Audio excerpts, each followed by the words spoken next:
Break के बाद एक बार फिर से आपका स्वागत है। आपके साथ मैं हूं रोशनी सिंह। देखिए, क्या पाकिस्तान खंड खंड होने वाला है? क्योंकि पाकिस्तान के कब्जे वाले जो कश्मीर है, उससे इस वक्त बेहद अहम और संवेदनशील तस्वीरें सामने आ रही है। वहां राजनीतिक और सामाजिक तनाव लगातार बढ़ता दिखाई दे रहा है। ज्वाइंट अवामी एक्शन कमेटी को प्रतिबंधित संगठन घोषित किए जाने के बाद हालात और भी अधिक गर्मा गए हैं। इसी बीच संगठन के प्रमुख नेता सरदार अमन खान का एक वीडियो सामने आया है, जिसमें उन्होंने दावा किया है कि पाकिस्तान के कब्जे वाले कश्मीर में लोगों पर कड़ी पाबंदियां लगाई जा रही है और आम नागरिकों को गंभीर कठिनाइयों का सामना करना पड़ रहा। वीडियो में उन्होंने यह भी कहा है कि लोगों की आवाज दबाई जा रही है। श्रीनगर, जम्मू, लद्दाख समेत अन्य क्षेत्रों के लोगों से समर्थन की अपील की गई है उनकी ओर से। और दूसरी ओर सरदार अमन खान ने रावलकोट में एक बड़ी रैली का आह्वान किया है, जिसके बाद पूरे क्षेत्र में सुरक्षा व्यवस्था कड़ी कर दी गई। हालांकि देखिए, पाकिस्तान सरकार की ओर से इन आरोपों पर अलग रुख सामने आया है। उसने संगठन के खिलाफ सख्त कार्रवाई का फैसला लिया है, प्रतिबंध कर दिया है संगठन को। इन घटनाक्रमों ने पाकिस्तान के कब्जे वाले कश्मीर की स्थिति को एक बार फिर अंतर्राष्ट्रीय चर्चा का विषय बना दिया। हालांकि देखिए, स्वतंत्र रूप से इन सभी दावों की पुष्टि नहीं हुई है और विभिन्न पक्ष पर इस मुद्दे पर अलग अलग दावे किए जा रहे। ऐसे में आने वाले दिनों में रावलकोट की प्रस्तावित रैली और उस पर प्रशासन की प्रतिक्रिया पूरे घटनाक्रम की दिशा तय कर सकती है। फिलहाल सभी की नजरें पाकिस्तान के कब्जे वाले कश्मीर पर टिकी है, जहां तेजी से बदलते घटनाक्रम क्षेत्रीय राजनीति और सुरक्षा के लिहाज से महत्वपूर्ण माने जा रहे। और इसी मुद्दे पर देखिए, हम आज खास बातचीत करेंगे, लेकिन पहले सरदार अमन खान का बयान सुन लेते हैं। बिस्मिल्लाहिर्रहमानिर्रहीम। सरदार अमन खान आप सबसे मुखातब हूँ। इस पैगाम के ज़रिए मैं कश्मीर वैली के अवाम से मुखातब हूँ, बिलखुसूस श्रीनगर के अवाम से, बारामूला के अवाम से, उसी के अतराफ़ जितने भी डिस्ट्रिक्ट हैं उन तमाम अवाम से, पुंछ के अवाम से, मेंढर के अवाम से, राजौरी के अवाम से, जम्मू के अवाम से, लद्दाख के, कारगिल के अवाम से, गिलगित बल्तिस्तान के अवाम से, रियासत भर के अवाम से हम मुखातब हैं कि जिस तरह आप सब अवाम को इल्म है कि कश्मीर जो है पिछले आज एक माह होने को है, जिस तरह जिस हसार में है, जिस जबर में है, और जो यहाँ के अवाम को बुनियादी हुकूक की मांग पर अवाम के साथ जो जुल्म किया गया, जो ज़्यादती की गई, जो कत्ल गारत है और जो फौज गर्दी है यहाँ पर, उसकी इंतहा है।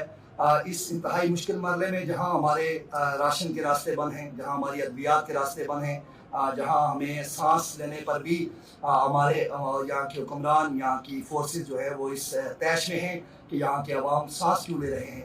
आज इस मुश्किल की घड़ी में हम तमाम अवाम से, उस पार के अवाम से, बिलखुसूस पुंछ के अवाम से, मेंढर के अवाम से, राजौरी के अवाम से, जम्मू के अवाम से, वैली के अवाम से, लद्दाख कारगिल के अवाम से हम अपील करते हैं कि 5 जुलाई को हमने प्रोटेस्ट रखा हुआ है और आप सब अवाम की हमें हमायत चाहिए।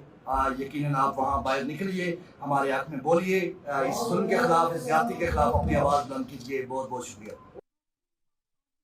अब आपको बताते हैं कि जेएसी का क्या बयान आया है और मुनीर की टेंशन इस पर कैसे बढ़ी है। देखिए, भारतीय कश्मीर के लोगों से समर्थन की अपील की गई है। जेएसी के द्वारा श्रीनगर, जम्मू और लद्दाख का नाम लिया गया है। नेता के द्वारा कहा गया है कि हमारी आवाज दुनिया तक पहुंचाइए। पीओजे के हालात उठाने की मांग की गई है। दमन के खिलाफ आवाज उठाने की अपील की गई है। सोशल मीडिया पर मुद्दा उठाने का आग्रह किया गया है। मानवीय आधार पर समर्थन की मांग की गई है। रावलकोट रैली में एकजुटता का संदेश दिया गया है और पीओजे के लोगों के साथ खड़े होने की अपील की गई है। भारत से शांतिपूर्ण समर्थन और एकजुटता का भी आह्वान उन्होंने किया है। तो आप नेता का बयान सुन रहे थे। देखिए कैसे क्या क्या मांगे हैं। अब आपको यह भी बता देते हैं कि जेएसी की मांगे आखिर क्या है। बिजली के बढ़ते हुए बिल वापस लिया जाए, महंगी बिजली और टैक्स खत्म करो, ये मांगे हैं उनकी। गेहूं के आटे पर सब्सिडी बहाल करो, प्राकृतिक संसाधनों पर स्थानीय अधिकार हो लोगों का, स्थानीय लोगों को रोजगार में प्राथमिकता दी जाए। राजनीतिक कार्यकर्ताओं की रिहाई की मांग की गई है जो गिरफ्तार हुए हैं। गिरफ्तार प्रदर्शनकारियों पर केस वापस लेने को कहा गया है। शांतिपूर्ण विरोध का अधिकार सुनिश्चित करो, प्रशासनिक दमन और कार्रवाई बंद करो, जनता की मांगों पर तत्काल बातचीत करो। ये तमाम देखिए मांगे हैं जेएसीसी का। विदेश मामलों के जानकार प्रोफेसर करोड़ी सिंह जी हमारे साथ जुड़ चुके हैं। करोड़ी सिंह जी, बहुत बहुत स्वागत है आपका इंडिया न्यूज पर इस खास बातचीत में जुड़ने के लिए। करोड़ी सिंह जी, आपने भी बयान सुन लिया होगा। जेएसीसी के जो प्रमुख थे नेता, जो उनको प्रतिबंधित तो कर दिया गया है इस संगठन को, लेकिन अभी भी किस तरह से सामने आकर अब भारत से गुहार की मांग करते हुए तमाम जो आसपास के क्षेत्र हैं अपील कर रहे हैं। कितनी बर्बरता दिखाई देती है इस वीडियो से? मतलब बुनियादी बातों को लेकर देखिए कैसे अब पूरे देश के सामने गिड़गिड़ाना पड़ रहा है उन लोगों को। देखिए रोशनी, ये जो वहाँ अत्याचार हो रहे हैं, ये ऐसा नहीं है कि अभी शुरू हुआ है। हाँ। जब से पाकिस्तान ने कश्मीर को ऑक्यूपाई किया है, कश्मीर के एक पार्ट को, उसके बाद से पाकिस्तान निरंतर रूप से वहाँ अत्याचार करता रहता है। ऑफिशियली पाकिस्तान ने इसको दो टुकड़े कर दिए, उस पार्ट का जो पाक ऑक्युपाइड कश्मीर है। एक तरफ गिलगिट बाल्टिस्तान बना दिया, उसको स्पेशल टेरिटरी बना लिया, और दूसरा जो पार्ट था उसको उन्होंने आज़ाद कश्मीर नाम दिया। और आज़ाद कश्मीर नाम देके उसका अलग से कॉन्स्टिट्यूशन अलाउ कर दिया, अलग से सुप्रीम कोर्ट बना दिया, अलग से असेंबली बना दी, प्राइम मिनिस्टर बना दिया, राष्ट्रपति बना दिया, लेकिन उसको कोई अधिकार नहीं, कोई शक्तियां नहीं। तो ये लंबे समय तक वहां अत्याचार हो रहा है, असमान व्यवहार उनके साथ हो रहा है, और यूं कहें कि एक इंटरनल कॉलोनी बना लिया, अपना उपनिवेश बना लिया पाकिस्तान ने, ये कहते हुए कि ये आज़ाद कश्मीर है। तो उस के अगेंस्ट में 2023 में जितने वहाँ सिविल सोसाइटी के ऑर्गेनाइजेशन थे, उन्होंने मिलके जाग का गठन किया 2023 में, और गठन करके 38 मांगों का एक चार्टर तैयार किया।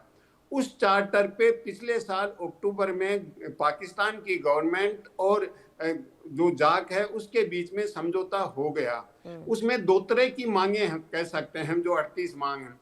एक मांग वो है जो राजनीतिक और संस्थागत सुधार चाहते हैं, दूसरा है वो आर्थिक और जो जन कल्याण की चीजें हैं, सिविल सोसाइटी से रिलेटेड हैं, वो हैं। तो जो 2025 में अक्टूबर में समझौता हुआ, उसमें 25 मांगों पे बातचीत बन गई थी। 13 मांगों को उन्होंने कहा कि इसमें ज्यादातर में संवैधानिक संशोधन की जरूरत है, पाकिस्तान के संविधान के संशोधन की, इसलिए ये नहीं हो सकता। तो उन 25 मांगों को लेके कुछ समझौता तो हुआ, लेकिन उसको इम्प्लीमेंट नहीं किया, और इम्प्लीमेंट नहीं किया तो इस साल फिर से वो जो जाग है वो जागृत हुआ। वहां की जनता ने कहा कि भाई जो समझौता हुआ था अक्टूबर में उसको तो लागू ही नहीं किया है, तो वो फिर आंदोलन शुरू कर दिया। और उस आंदोलन को पाकिस्तान ने जिस तरीके से क्रश करने की कोशिश की, इंटरनेट बंद कर दिया, कम्युनिकेशन नेटवर्क खत्म कर दिया, और जो वहाँ के जो वर्कर इसके नेता थे या जो सदस्य थे जाग के, उनको एंटी टेररिस्ट एक्ट लगा के जेल में डाल दिया। तो ऐसी स्थिति में वहाँ का आवाम ज्यादा भड़क गया। तो पाकिस्तान जिस तरह से अत्याचार कर रहा है उसके अगेंस्ट में हुआ। दूसरी तरफ यह है कि वहाँ चुनाव होने वाले हैं 27 जुलाई को, दूसरी और उधर गिलगिट बाल्टिस्तान में चुनाव हो गए हैं, वहां सरकार बन गई है, पिछले महीने चुनाव हुए थे, और पीपीपी ने सरकार बना ली है। 24 में से पीपीपी की 10 सीटें थी, और जो मुस्लिम लीग ने उसका समर्थन कर दिया। यहाँ चुनाव होने हैं, जिसको आजाद कश्मीर, पाक ऑक्युपाइड कश्मीर हम कहते हैं, उसमें चुनाव होने हैं 27 को। उसमें जो पाकिस्तान की तहरीके इंसाफ पार्टी है इमरान खान की, उसने कहा कि हम बायकाट करेंगे, वहां के आवाम पे अत्याचार हो रहा है, ऐसे माहौल में चुनाव सही नहीं हो, फेयर नहीं हो सकते। लेकिन चुनाव किस रूप में होंगे अभी कह नहीं सकते, क्योंकि जिस तरह का वहां अत्याचार बढ़ रहा है। बिल्कुल करोड़ी सिंह जी, और देखिए पिछले बार जब चुनाव था वही वक्त था जब वहां पर लोग प्रदर्शन पर अपनी बातों को लेकर जब उमड़े थे, तो कैसे निहत्थे लोगों को मौत के घाट उतार दिया गया था। अब इस बार भी लोग यहाँ पे उमड़े हैं, आज फिर यहाँ पर प्रदर्शन की बात की गई है, महारैली की बात की गई है, चक्का जाम की बात की गई है। तो क्या स्थिति रहेगी? पाकिस्तान के जो हुक्मरान है कानों पर जूं रेंगेगी? क्योंकि देखिए हम बात तो जरूर कर रहे हैं कि टेंशन में मुनीर आगे होंगे, लेकिन वाकई क्या वो टेंशन में आएंगे? टेंशन में आते तो इस तरह से कत्लेआम थोड़ी किया जाता उनकी ओर से। देखिए रोशनी, इसमें 3 स्टेक होल्डर्स हैं, 3 पार्टी हैं। हाँ। भारत बहुत इंपॉर्टेंट पार्टी इस सेंस में है कि भारत कश्मीर को भारत का अंग मानता है। ये भारत में कंसेंसस है, सहमति है, सर्वसहमति है। और जो भारत के तरफ से जो जम्मू एंड कश्मीर है उसमें 24 सीटें भी खाली हैं अभी, क्योंकि भारत उनको अपना मानता है। और जब अपना मानता है तो वो डिफेक्ट डी जूरे भारत के नागरिक हो गए।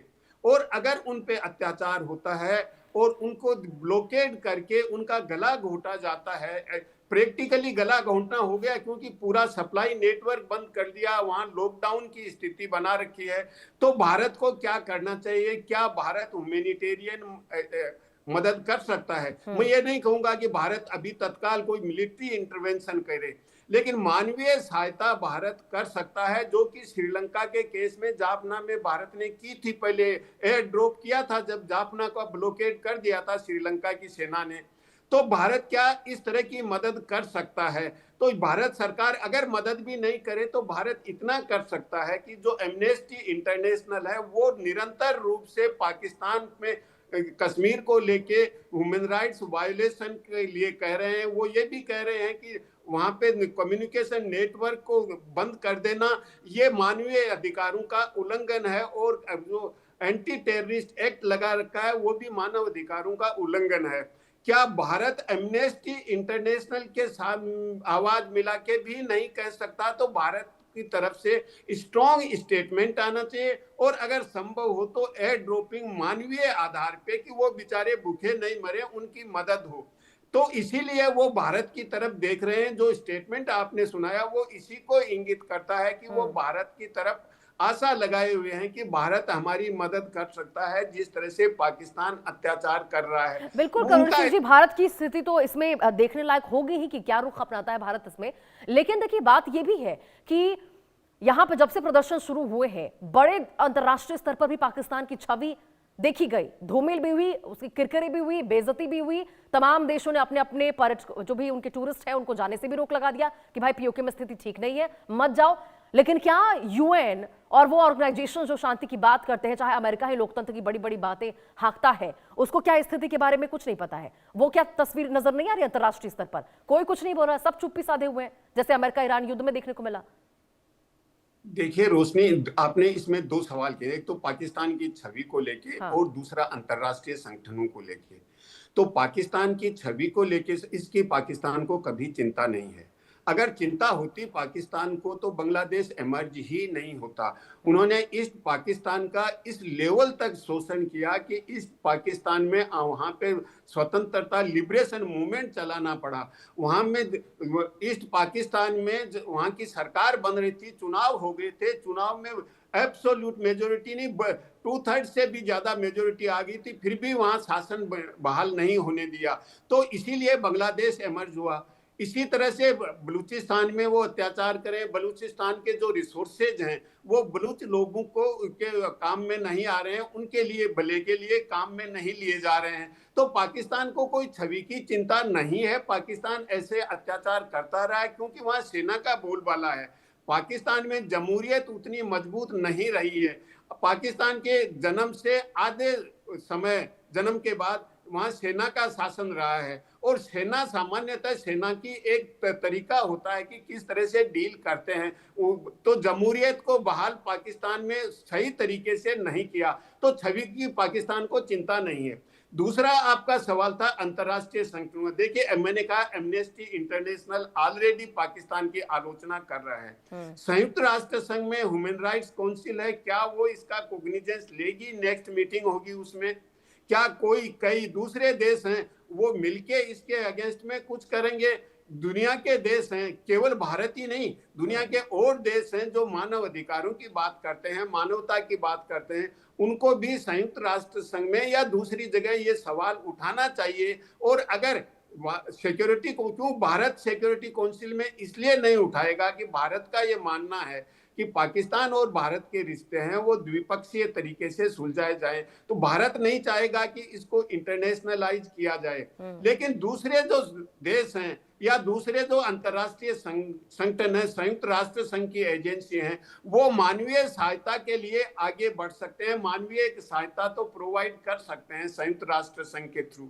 तो ऐसी स्थिति में जो अंतर्राष्ट्रीय समुदाय है उसको देखना चाहिए, क्योंकि आपने पूरा लॉकडाउन कर दिया, पानी नहीं मिल रहा, खाने को नहीं मिल रहा, उनके जो कम्युनिकेशन नेटवर्क खत्म कर दिया। तो ऐसी स्थिति में किसी पे अत्याचार करना कोई जस्टिफिकेशन नहीं है किसी भी सभ्य समाज में। तो निश्चित रूप से अंतर्राष्ट्रीय समुदाय को और ज्यादा इफेक्टिव तरीके से कॉग्निजेंस लेना चाहिए। लेकिन मैं चाहूंगी करुण सिंह जी, जरा भारत के रुख के बारे में हम बात करते हैं। अब जब खुलकर यहाँ पर वीडियो जारी करके वहां मांगे की गई है, मदद मांगी गई है, अपील की गई है उनसे कि भाई आप सोशल मीडिया पर प्रोपेगेंडा, आप संदेश हमारा फैलाओ ताकि ज्यादा से ज्यादा लोगों तक पहुंचे, तो क्या भारत को इस मामले में केवल ये जो एक मानवीय दृष्टिकोण है वो अपनाना चाहिए, या फिर पाकिस्तान की अंदरूनी मामला है ये समझकर दूरी बना लेना चाहिए? क्या रुख भारत की ओर से? देखिए, जब भारत अपना पार्ट मानता है, हाँ। कश्मीर को अविभाज्य अंग मानता है, तो भारत इनडिफरेंट कैसे रह सकता है? हाँ। भारत अलग थलग कैसे रह सकता है? भारत अपना ही पार्ट मान रहा है, तो भारत का ये दायित्व बनता है कि वो इस मामले में एक प्रोएक्टिव अप्रोच ले। प्रोएक्टिव अप्रोच, उनको मानवीय सहायता तो एटलीस्ट प्रोवाइड की जाए। अब सरकार का दृष्टिकोण क्या होता है वो हम नहीं कह सकते, लेकिन मुझे लगता है कि भारत का आवाम है वो निश्चित रूप से ये चाहता है कि कश्मीर के उनके कश्मीरी भाई हैं, उनके साथ अत्याचार हो रहा है, उसको लेके भारत सरकार को एक सकारात्मक रुख अपनाना चाहिए। भारत इनडिफरेंट रहे, उदासीन रहे, ये तो संभव ही नहीं है, क्योंकि वो तो भारत का पार्ट है। लेकिन अगर दूसरी जगह भी मानवीय अत्याचार होता है, मानवीय आधार पे मानवता का हनन होता है, तो भारत कभी भी उदासीन नहीं रहता है। इवन दूर दराज के देशों में भी मानवीय आधार पे भारत सहायता भेजता रहा है, जहां भी मानवता के साथ अत्याचार हुआ या मानवता को उल्लंघन हुआ है। तो भारत का केवल कश्मीर का नहीं, कश्मीर तो भारत का पार्ट है, लेकिन दूर दराज भी देशों में भी कहीं होता है तो भारत मानवीय सहायता तत्काल देता है। अब मुझे नहीं मालूम इस केस में भारत अपनी मानवीय सहायता क्यों नहीं प्रोवाइड कर रहा है, क्योंकि सैन्य हस्तक्षेप की सीमाएं हो सकती हैं भारत की, वो शायद समझ में आ जाएं, लेकिन मानवीय आधार पे भारत को एक प्रोएक्टिव स्टैंड लेना चाहिए। और मुझे लगता है कि इसके बारे में सीरियस मंथन चल रहा होगा। भारत के जो प्रशासनिक और राजनीतिक स्तर पे कोई न कोई निर्णय लेगा अगर इसी तरह अत्याचार हो रहे